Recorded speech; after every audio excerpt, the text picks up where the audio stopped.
Em nome do Pai, e do Filho, e do Espírito Santo. Amém. Olá, eu sou o Padre Rodolfo e estou aqui com você meditando a Palavra de Deus neste podcast, Nos Caminhos da Palavra. Sempre inspirado neste desejo profundo de conhecer a Palavra de Deus, conhecer a fonte da revelação divina que nos foi transmitida. Nós somos convidados a ir ao encontro da palavra com esse desejo profundo de conhecer a Deus, conhecer sua vontade, conhecer sua lei, conhecer o caminho para que nós possamos nos aproximar cada dia mais da sua presença. Nós estamos nos aproximando do sexto domingo do tempo comum. A liturgia deste domingo é uma liturgia muito bonita.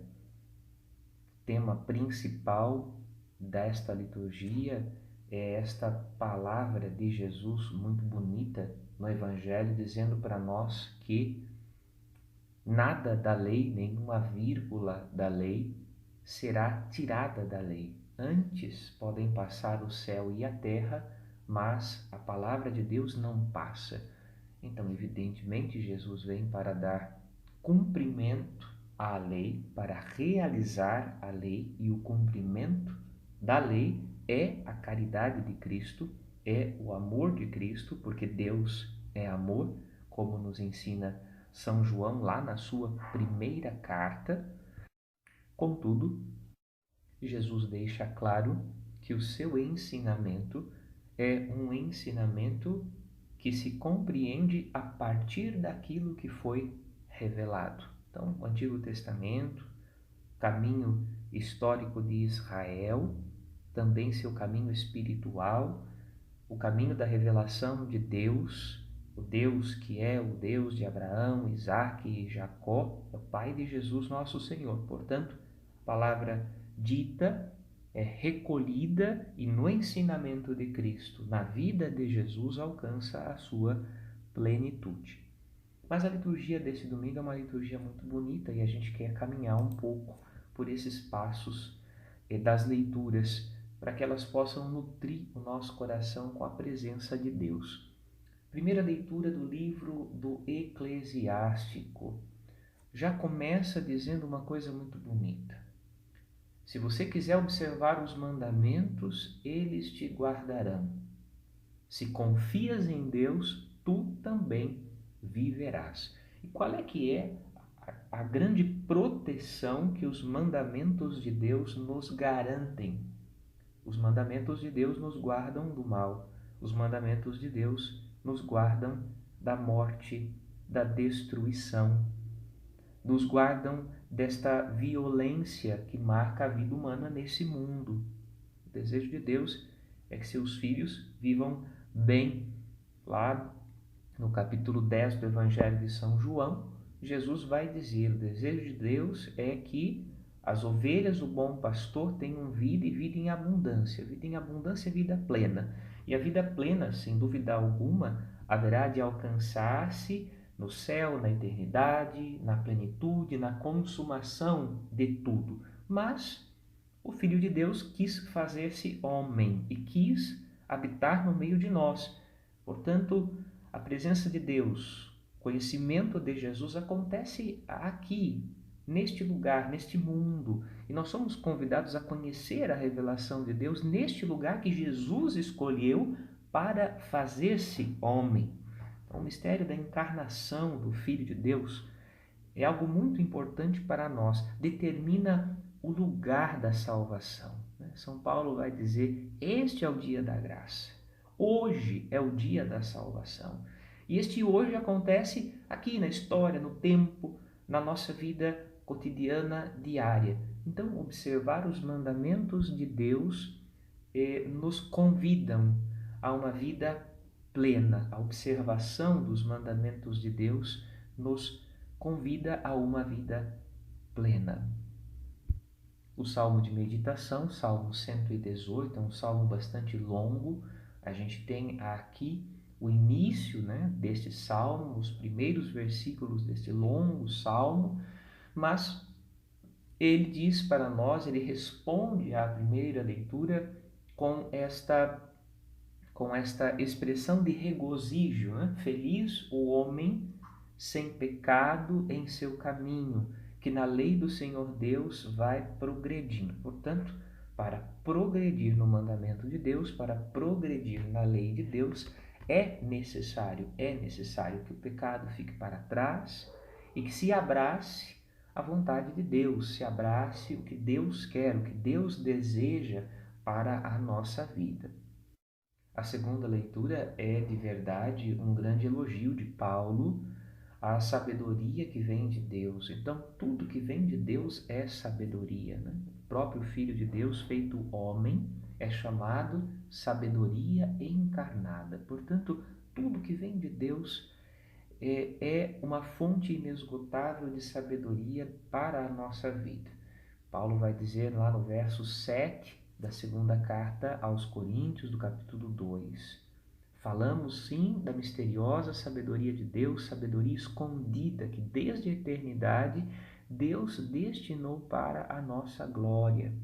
Vale a pena a gente lembrar lá a oração sacerdotal de Jesus, capítulo 17 do Evangelho de São João, quando Jesus diz a respeito dos seus: neles eu manifestarei a minha glória. Olha que coisa bonita, né? Então, na medida em que guardamos a vontade de Deus, na medida em que somos observadores dos seus mandamentos, praticamos os seus mandamentos e, evidentemente, nos apartamos do mal, do pecado, daquilo que ofende a Deus, ofende a nós mesmos, ofende o próximo por consequência, nós estamos nos aproximando da sua sabedoria. Estamos entrando em contato com o dom da sua sabedoria. E assim, paulatinamente, lentamente, conforme o caminho da nossa vida, vamos manifestando a glória de Deus em nós, através dos nossos pensamentos, palavras, gestos, atitudes, de tal maneira que um dia, quando nós formos totalmente transfigurados em Cristo, pelo dom da sua ressurreição comunicada a nós após a nossa morte, quando nós ressuscitarmos, né, na ressurreição final e recebermos esse presente de Jesus, de sermos a semelhança de quem Ele é, de como Ele é, não é? No momento em que nós somos tomados completamente pelo dom da divindade de Cristo, nesse momento nós poderemos de fato manifestar de maneira consumada a glória de Deus. E São Paulo diz para nós que esse momento será um momento de transformação de toda a natureza, que geme como que dores de parto, enquanto aguarda a manifestação dos filhos de Deus, daqueles que Deus adotou no seu Filho. Evidentemente, aqueles que ouvem a sua palavra, colocam em prática a palavra de Jesus e seguem o caminho do Evangelho, porque Jesus é a plenitude do Evangelho do Pai. A boa notícia que Deus tinha para dar à humanidade, deu através do seu Filho Jesus. No Evangelho, Jesus está diante do dilema dos fariseus. Uma primeira palavra, logo na abertura do Evangelho, Jesus diz assim: se a vossa justiça não for maior que a justiça dos mestres da lei e dos fariseus, vós não entrareis no reino dos céus. Eu quero aqui recordar uma palavra do Papa São João Paulo II, no primeiro documento que ele, em 1979, publicou como carta encíclica, como uma carta para o mundo, com ensinamento, doutrina, a respeito do Redentor do homem, do Redentor da humanidade, o Redemptor Hominis. E o Papa diz para nós, lá no número 9, vou ler a vocês o texto porque é muito bonito. A redenção do mundo, aquele tremendo mistério do amor em que a criação foi renovada. A redenção do mundo, ela é na sua raiz mais profunda a plenitude da justiça de Deus num coração humano. Em qual coração humano? No coração do Filho primogênito do Pai, a fim de que ela, a redenção, possa tornar-se justiça do coração, dos corações de muitos homens, os quais foram predestinados desde toda a eternidade para se tornarem filhos de Deus e chamados para a graça, chamados para o amor em Cristo. E o Papa continua: a cruz no Calvário, mediante a qual Jesus Cristo, homem, filho da Virgem Maria, filho adotado por São José de Nazaré, a cruz na qual Jesus deixa este mundo é, ao mesmo tempo, uma nova manifestação da eterna paternidade de Deus.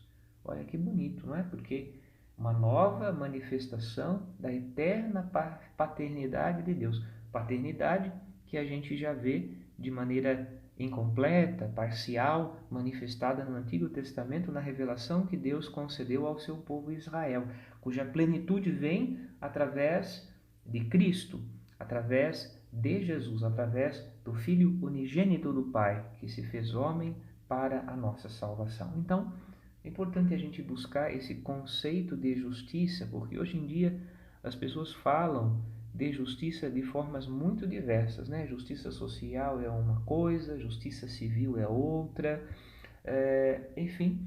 E aí então se vem à mente das pessoas a figura do juiz, né? Que é uma figura humana constituída, quer pelo direito romano, quer por outras bases de direito, mas enfim, nós não estamos falando na Bíblia, nós não estamos falando deste conceito de justiça humanamente constituído, não é?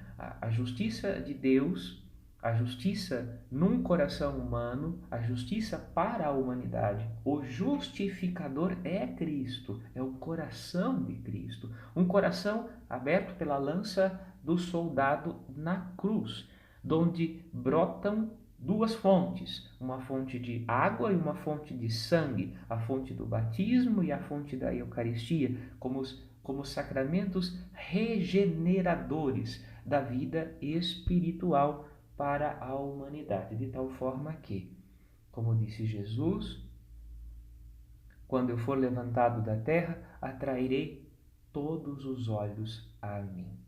E àqueles que o viram, portanto, aqueles que o reconheceram pelo dom da fé que o próprio Espírito Santo, rendido da cruz, entregue na cruz, o próprio Espírito Santo concedeu a fé que o próprio Espírito Santo concedeu ao contemplarem o sacrifício de Cristo. A estes foi dado o dom da justificação. Foram justificados. Portanto, tem acesso a humanidade, através do coração de Cristo, tem acesso à justiça de Deus. E a justiça de Deus é o transbordamento da misericórdia. Isso não quer dizer que não vai haver julgamento, não é? Acho que isso é muito importante, porque as pessoas misturam as coisas e reduzem as coisas, não é? Nós cremos, sim, que nos foi dado no tempo, na plenitude dos tempos, a oportunidade da misericórdia. Virá o tempo do julgamento no fim? Sim. Será o momento em que Deus vai separar os benditos do Pai dos malditos, aqueles que fizeram o bem e aqueles que fizeram o mal, os que foram solícitos, não é? Tive fome, me destes de comer, tive sede, me destes de beber, daqueles que ignoraram as necessidades de caridade para com o próximo, portanto não se fizeram bons samaritanos do seu próximo, não expressaram através da sua vida a lei de Deus. Volto, como dizíamos no início, a lei de Deus atinge sua plenitude na manifestação do amor. É o que a gente ouviu do Papa João Paulo II nesse bonito documento chamado Redentor Hominis, aonde o Papa recorda à Igreja como é que Cristo se tornou justiça, justificação para a humanidade. Portanto, então, Jesus afirma no Evangelho: nenhuma vírgula da lei será abolida. E quem desobedecer a um só desses mandamentos, por menor que seja, e ensinar os outros a fazerem o mesmo, também será considerado menor no reino dos céus. A justiça daqueles que são discípulos de Jesus precisa ser maior que a justiça dos mestres da lei e dos fariseus. Por quê? Porque, infelizmente, se Cristo é a justiça do Pai, feito homem, visível aos nossos olhos, Deus visível aos nossos olhos, não acolher a justiça de Deus, não acolher o dom da justiça de Deus, que é exatamente o que fizeram os mestres da lei e os fariseus, não é? Significa não entrar no reino dos céus. Significa rejeitar o caminho da salvação. Significa permanecer no pecado. Significa rejeitar a plenitude da lei. A plenitude da lei. E muitas vezes a gente vai ver isso, né, no Evangelho. Os fariseus, os mestres da lei, né, ficam lá repetindo Moisés, repetindo Abraão, mas não são capazes de reconhecer Jesus, porque seus olhos estão fechados, estão obstinados no caminho do mal, preferiram as trevas à luz. Hoje em dia não é diferente. Tem um monte de gente que prefere as trevas à luz. Tem um monte de gente que prefere ficar na escuridão do que ver Jesus. Por quê? Porque suas obras são más. Inclusive, no texto do Evangelho, nós vamos ver Jesus pregando a respeito de dois mandamentos. Dois mandamentos que foram dados lá a Moisés. Por exemplo, não matarás. Bem, então, não matarás. O que é que Jesus diz? Bem, verdade, matar com o derramamento de sangue é uma coisa gravíssima, mas Jesus vai mais longe, né? Jesus vai dizer, olha para o teu coração, não é? Quem se encoleriza, quem fica com raiva, com ódio do seu irmão, ele também está, de alguma forma, matando o irmão dentro do seu coração. Aquele que fala mal, que difama, que chama o seu irmão de patife, de tolo, ele também está matando a imagem do seu irmão, do seu coração. Portanto, o cuidado com o coração, né? O cuidado com o coração. Também, quando Jesus recupera o mandamento do não cometerás adultério, ele já diz de cara, olha, cometer adultério, logicamente, fisicamente, né, é algo gravíssimo, mas se alguém já no seu coração deseja quem é do outro, né, o cônjuge do outro, no seu coração, ele já está ali um germen de adultério, uma semente de adultério. Portanto, ou nós nos decidimos por Deus, ou não nos decidimos por Deus. Não existe um meio termo, uma mais ou menos decisão. Não é? Isso não condiciona a misericórdia de Deus. Né? Todo ser humano que se arrepende, que busca a Deus de todo o coração, que invoca o nome do Senhor, que se aproxima do sacramento da reconciliação, ele tem a oportunidade da misericórdia. Mas isso não significa que porque Deus é misericordioso, porque Jesus é misericordioso, não é? Que nós vamos viver uma vida iníqua, né? Uma vida que despreza a misericórdia, né? Que abusa da misericórdia. Então, uma vida perfeita é uma vida pautada em um sim que seja sim e um não que seja não. Portanto, uma vida de convicção de fé. Por isso, Jesus termina esse texto um pouquinho mais longo, falando a respeito do juramento falso, não é? Portanto, não jureis nem pelo céu, nem pela terra, nem por Jerusalém, nem pela tua própria cabeça, né? Infelizmente, a vida humana carrega essa duplicidade, né? Nós muitas vezes nos escolhemos o bem, queremos fazer a vontade de Deus, mas às vezes caímos também no afastamento de Deus, no pecado. Não é? Então, essa duplicidade própria da vida humana, não devemos tomar Deus por testemunha de uma mentira. Portanto, devemos abrir mão do juramento. Rapidamente, eu quero repassar com vocês o caminho do Evangelho pela semana que nós vamos iniciar. Uma semana muito bonita.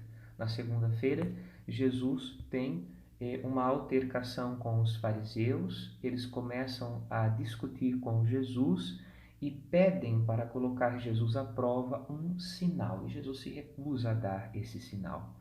Terça-feira, Jesus adverte seus discípulos a respeito do fermento dos fariseus e do fermento de Herodes. Portanto, o coração deles está tomado de maldade e a falta de uma retidão de intenção os afasta do reino dos céus.